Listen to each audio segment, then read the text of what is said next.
Hello అండి. Welcome to mini vlog. ఈరోజు అనుకోకుండా సడన్‌గా అమ్మ వాళ్ళ ఊరికి వెళ్తున్నాను. సో, దానికోసం మార్నింగ్ 4కే లేచేసాను. లేచిన వెంటనే వంట అయితే ప్రిపేర్ చేశాను. గోంగూర పచ్చడి, రసం, పల్లీ చట్నీ, అలాగే దోస బ్యాటర్‌లోకి సాల్ట్, వంట సోడా వేసి కూడా కలిపి పెట్టేశాను. ఎందుకంటే రాము, పయోద్ రావట్లేదు. నేను, అచ్చు మాత్రమే వెళ్తున్నాము. ఎందుకు వెళ్తున్నాను ఏంటి అనేది ఆల్రెడీ ఫుల్ వీడియో అయితే పెట్టాను. అండ్ ఇంకోటి ఏంటంటే అమ్మకు కూడా తెలియదు మేము వెళ్తున్నట్టు. సడన్‌గా వెళ్ళామన్నమాట. ఇక్కడ రియాక్షన్ చూడండి.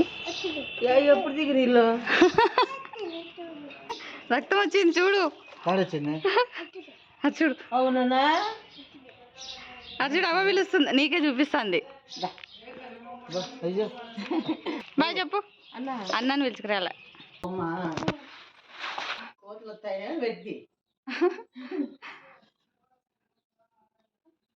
ఎవరు ఎవరచ్చు అచ్చుతా?